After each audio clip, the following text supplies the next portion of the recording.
Hello student, अब हम numeric 4 पढ़ेंगे डीडीए के लिए।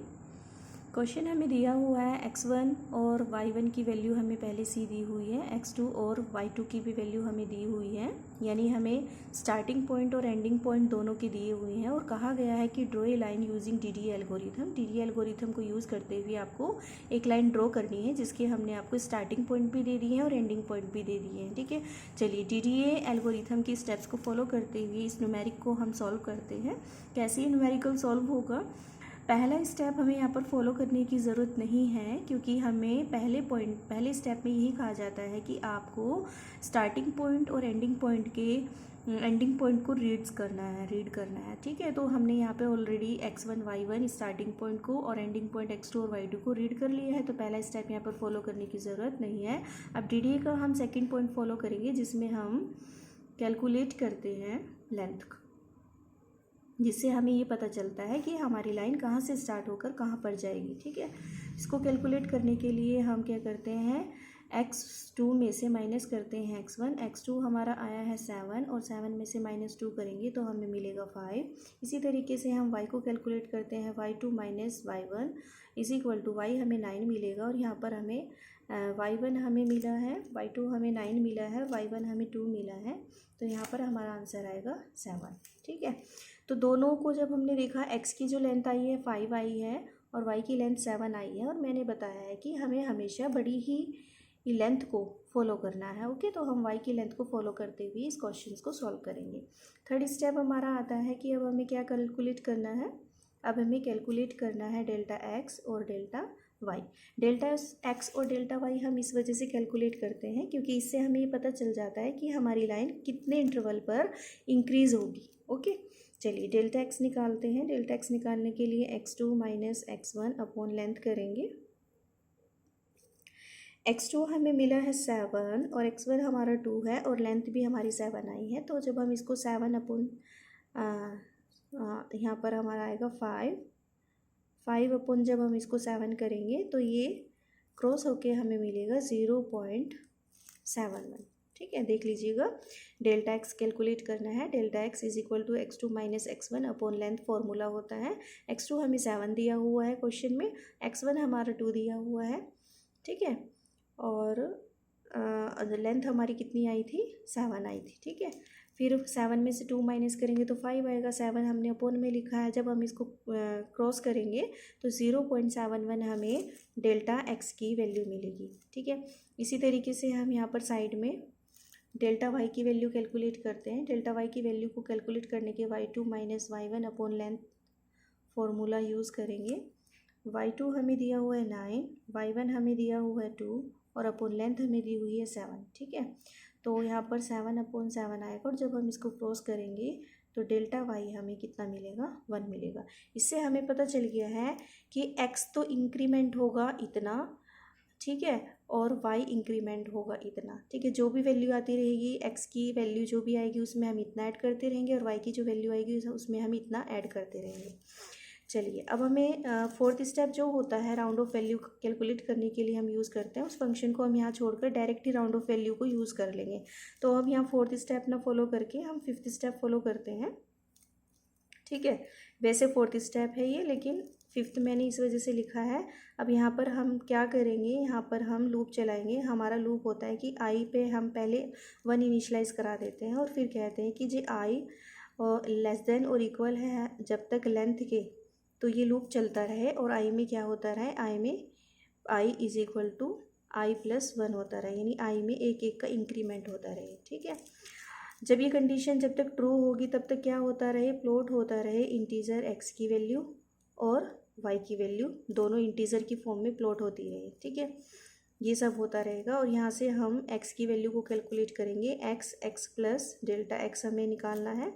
x हमें कितना दिया हुआ है, x हमें दिया हुआ है x1, ये x1 होता है, x1 हमें 2 दिया हुआ है और प्लस डेल्टा x हमारा कितना कैलकुलेट हुआ है, डेल्टा x हमारा 0.71 कैलकुलेट हुआ। तो 0.71 जब हम इसको ऐड करेंगे तो हमें मिलेगा 2.71। ठीक है, x हमें नई वैल्यू क्या मिली है, 2.71 मिली है। इसी तरीके से हम यहाँ पर y को भी कैलकुलेट करेंगे। y is equal to y1 plus delta y। y1 हमें क्वेश्चन में 2 दिया हुआ है और प्लस डेल्टा y हमारा कितना है, डेल्टा y हमारा 1 आया और जब हम इसको ऐड करेंगे तो ये हमें 3 मिलेगा। इस तरीके से जो हमें प्लॉटिंग वैल्यू मिलेगी x और y की वो हमें 2.71 और 3 मिलेगी। लेकिन इस 2.71 को हम ऐसे ना लिखकर एक राउंड वैल्यू हम ले लेंगे 3 और यहाँ से ऑटोमेटिकली 3 है ये हमारा, तो x की वैल्यू 3 हो गई और y की वैल्यू 3 हो गई। अब देखिए जो राउंड ऑफ फंक्शन हमें फोर्थ स्टेप में फॉलो करना तो वहाँ ना फॉलो करके हम डायरेक्टली यहीं पर फॉलो कर रहे हैं, तो आप इसको ऐसे भी सॉल्व कर सकते हैं, नो डाउट। आगे बढ़ें। आगे जब बढ़ेंगे तो अब हमारा i में इंक्रीमेंट हुआ है, 2 का इंक्रीमेंट हुआ है, ठीक है। आई में कितना इंक्रीमेंट हुआ है, 2 का इंक्रीमेंट हुआ है। क्या 2 लेस देन और इक्वल है 7 के? हाँ, ये कंडीशन हमारी ट्रू हो गई है। ये हमारी लेंथ है, 2 हमने आई में इंक्रीमेंट किया है, ठीक है। फिर दोबारा से x की वैल्यू निकालेंगे, x1 x भी लिख सकते हैं यहाँ पर और डेल्टा x लिखेंगे, x ही लिखेंगे। अभी x हमारा कितना आया था, x हमारा 2.71 पीछे आया था और डेल्टा x हमारा कितना है, मैं देख लेती हूँ एक बार। डेल्टा x हमारा 0.71 है, ठीक है। x हमारा कितना है, x हमारा 2.71 कैलकुलेट होकर आया है पीछे जी। अब इसको हम जब सॉल्व करेंगे तो यहाँ पर हमें आंसर ऐड करने पर मिलेगा 3.42, ठीक है। यस, हमें x की नई वैल्यू जो मिली है 3.42 मिली है, लेकिन हम इसे राउंड ऑफ में 4 मान लेंगे। दूसरी साइड y को कैलकुलेट करते हैं, y is equal to y plus delta y और y जो हमारा निकल के आया था, y हमारा जो आया है यहाँ पर 3 आया है, 3 प्लस और डेल्टा y हमारा 1 है, तो यहाँ पर हमें ये मिलेगा 4, ठीक है। तो प्लॉट वैल्यू x और y की जो मिली है 4 और 4 हमें यहाँ पर मिलेगी, ठीक है। अब नेक्स्ट i में इंक्रीमेंट हुआ 3 का और 3 लेस देन और इक्वल है 7 के, कंडीशन हमारी ट्रू हुई, ओके। फिर से सॉल्व करेंगे, x is equal to x plus delta x अब हमारा कितना है 3.42 आया है, 3.42 आया है प्लस और डेल्टा x हमारा कितना था 0.71 हमारा डेल्टा x है। जब हम इसको ऐड करेंगे तो हमें नई वैल्यू कितनी मिलेगी 4.13 हमें न्यू वैल्यू मिलेगी, लेकिन इसको भी हम राउंड फिगर में 4 लिख लेंगे, ठीक है। अब यहाँ पर y को कैलकुलेट करते हैं, y प्लस डेल्टा y हमें कितना मिला है, ऊपर से 4 मिला है और डेल्टा y हमें 3 है, तो यहाँ पर हमें 5 मिलेगा, 4 + 1 5 मिलेगा। तो प्लॉटिंग वैल्यू जो आई है x की कितनी आई है, यहाँ पर 4 आई है और y की कितनी आई है 5 आई है, ठीक है। अब i में इंक्रीमेंट हुआ 4 का, जब i में इंक्रीमेंट होगा 4 का तो फिर से हम कंडीशन को चेक करेंगे यहाँ पर कि क्या हमारा 4 लेस देन और इक्वल है 7 के, yes this is true condition, then calculate again x, ठीक है।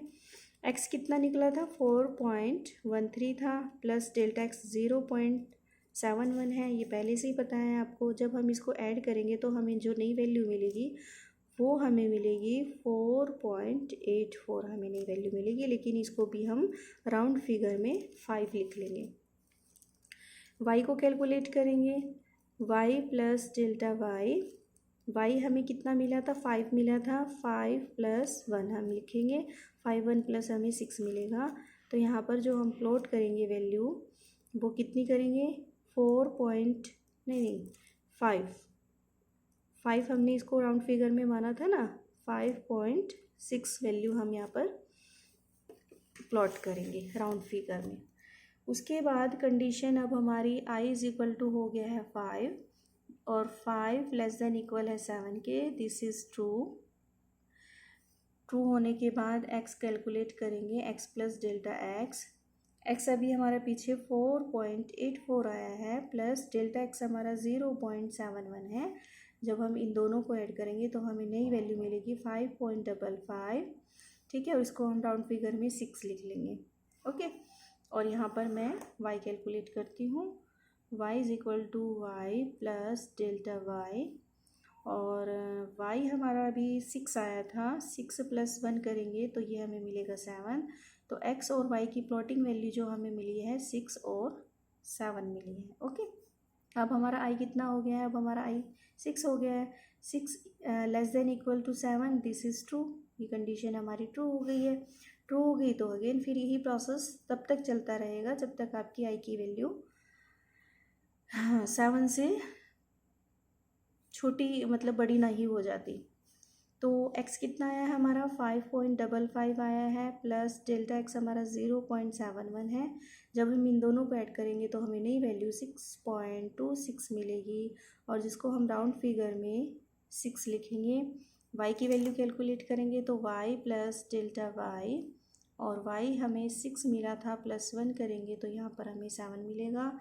तो हमें प्लॉट करना है x और y की वैल्यू 6 और ये हमें 6 और 7, ओहो 7 मिला, सॉरी 7 और 8, 6 और 8 हमारी न्यू वैल्यू आएगी। ठीक है, अब i इक्वल टू हो गया है 7। अब हमें देखना कि 7 लेस देन और इक्वल 7 है, तो लेस देन तो नहीं है लेकिन इक्वल है, तो ये कंडीशन एक बार और हमारी ट्रू हो गई है। अब फिर से x की वैल्यू कैलकुलेट करो, x प्लस डेल्टा x कितना है, x हमारा 6.26 आया था, प्लस डेल्टा x हमारा 0.71 है, और जब हम इसको ऐड करेंगे तो हमें 6.97 समथिंग वैल्यू मिलेगी, जिसको हम राउंड फिगर में 7 मान लेंगे। ठीक है, y की वैल्यू कैलकुलेट करोगे तो y प्लस डेल्टा y हमें 8 मिला है, प्लस 1 ऐड करेंगे और ये हमें मिलेगा 9। तो प्लॉटिंग वैल्यू जो हमें मिलेगी यहाँ पर 7 और 9 मिलेगी। ठीक है, अब लास्ट स्टेज और देख लीजिए। अब i में इंक्रीमेंट हुआ एक का, अब i में हो गया है 8, और हम कहेंगे कि 8 इक्वल लेस देन 7 है। क्या 8 छोटा है और इक्वल है 7 की? नहीं, ये कंडीशन हमारी क्या हुई है, फॉल्स हो गई है। तो यहीं पर अब हमारा ये प्रोग्राम स्टॉप हो जाएगा। ठीक है, तो इस तरीके से हमने इसको निकाला है। अब इसकी अगर टेबल बनानी है आपने, तो टेबल में पीछे बता देती हूँ। टेबल में आप वैल्यू कैसे प्लॉट करेंगे। सबसे पहले आप 4 कॉलम बना लीजिएगा ऐसे करके। ठीक है, और यहाँ पर i डाल देते हैं। यहाँ पर हमारा प्लॉट इंटीजर x आ जाएगा, और यहाँ पर इंटीजर हमारा y आ जाएगा, और यहाँ पर x और y आ जाएगा। ठीक है, सबसे पहली वैल्यू हमें क्या मिली थी, यहाँ पर 0.71 मिली थी, और आई थिंक 1 मिली थी, है ना। यही मिली थी। अब i में 1 का इंक्रीमेंट हुआ है, तो यहाँ से हमने क्या लिया, यहाँ से हमने इंटीजर वैल्यू 0 ले ली x की, और यहाँ से हमने 1 ले लिया है। ठीक है, जब 0 और 1 ये हमें वैल्यू मिल गई है। जब i में 1 था, पीछे देखेंगे कि जब i में पीछे चलना पड़ेगा, i में जब 1 था तो हमें न्यू वैल्यू क्या मिली थी, x की वैल्यू 2.7 मिली थी, और y की वैल्यू हमें 3 मिली थी। तो यही हमें टेबल में डालनी पड़ेगी। क्या डालेंगे हम, 2.71, और y की वैल्यू हमें कितनी मिली थी, y की वैल्यू हमें कितनी मिली थी, 3 आई थिंक, मैं देख लेती हूँ ताकि गलत ना हो। यस, 3। तो यहाँ पर हम क्या लिखेंगे, यहाँ पर हम लिखेंगे इंटीजर x हमारा कितना है, 2 है, और यहाँ पर हमारा 3 है। नहीं, इसको हमने राउंड फिगर में लिखना है। राउंड फिगर में इसको हम 3 लिखेंगे। ठीक है, डोंट कंफ्यूज। चलिए, अब i में हमारा 2 हो गया है। जब i में 2 होगा हमारा, तो हमें जो नई वैल्यू यहाँ पर मिलेगी वो मिलेगी 3.42, और यहाँ पर मिलेगी 4। ठीक है, तो यहाँ से इंटीजर वैल्यू हमें 3 मिलेगी, और यहाँ से हमें 4 मिलेगी। नहीं, सॉरी, इसको राउंड फिगर में लिखेंगे, इसको भी 4 आ जाएगा। हाँ, मैं आपको एक बात बता दूँ, अगर आप इंटीजर 2 और 3 भी लिखते हो ना, तो भी आपका क्वेश्चन आंसर गलत नहीं होगा, तो भी सही होगा। तो चॉइस आपकी है कि आप इसको कैसे करना चाहते हो, ऐसे भी ये सही होगा। So don't worry. ओके, अब हमें यहाँ पर 3 ये समथिंग वैल्यू मिली। नेक्स्ट जब हम एडिशन करेंगे तो हमें 4.13 वैल्यू मिलेगी, और यहाँ पर हमें मिलेगा 5, क्योंकि एक का इंक्रीमेंट होगा इधर, और इधर 0.71 का इंक्रीमेंट होगा। तो यहाँ से हमें राउंड वैल्यू 5 मिलेगी, और यहाँ से हमें 4.13 है तो राउंड वैल्यू हमें 4 मिलेगी और यहाँ से हमें 5 मिलेगा। अब आई में इंक्रीमेंट हुआ है, ठीक है। जब 4 5 इंक्रीमेंट हुआ है तो अब यहाँ पर एडिशन जब हम करेंगे तो हमें 4.84 समथिंग मिलेगा और यहाँ हमें 6 मिलेगा, ठीक है। तो आई में अब 5 हो गया है और यहाँ से हमें इसकी जो राउंड ऑफ वैल्यू मिलेगी वो हमें 5 मिलेगी और ये हमारा 6 हो गया है। जब ये हम इसमें एडिशन करेंगे 0.71 का तो हमें यहाँ से 5.55 मिलेगा और यहाँ से हमें 7 मिलेगा। तो आई में अब 6 हो चुका है तो 5.55 को हम राउंड ऑफ वैल्यू में 6 लिखेंगे और 7 लिखेंगे, ठीक है। 6 और 7 अब फिर एडिशन करना है दोनों के अंदर एडिशन करेंगे तो हमें नई वैल्यू 6.26 मिलेगी और यहाँ पर हमें 8 मिलेगा, ठीक है। अब यहाँ पर कितना हो गया, आई में 7 हो गया है, ठीक है। तो इसका जो राउंड फिगर आएगा 6.26 का राउंड फिगर हम 6 लिखेंगे यहाँ पर और ये हमें जो मिला है ये 8 मिला है, ओके। तो ये हमें 6 और 8 मिला है। अभी तो कंडीशन ट्रू हुई है हमारी, तो हम एक बार और इसको कैलकुलेट करेंगे। तो जैसे पीछे किया था कैलकुलेट करेंगे तो हमें यहाँ पर 6.97 एक न्यू वैल्यू मिलेगी और यहाँ पर हो जाएगा 9, ठीक है।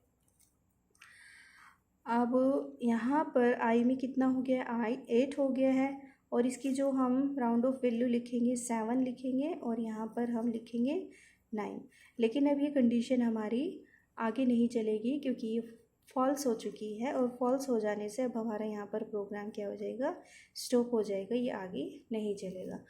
तो डियर स्टूडेंट्स, इस तरीके से मैंने न्यूमेरिक 4 भी आपको सॉल्व करके दिखाया है। आई होप आपको ये समझ में आया होगा। आप इसको बड़े ध्यान से देखें, समझें, समझने की कोशिश करें। अगर किसी भी तरीके की कोई प्रॉब्लम आ रही है, आपको समझ में नहीं आ रहा है, तो आप कमेंट बॉक्स में मैसेज ज़रूर डालें ताकि मैं दूसरा सॉल्यूशन देख सकूं आपको समझाने के लिए। Okay, thank you so much, good night.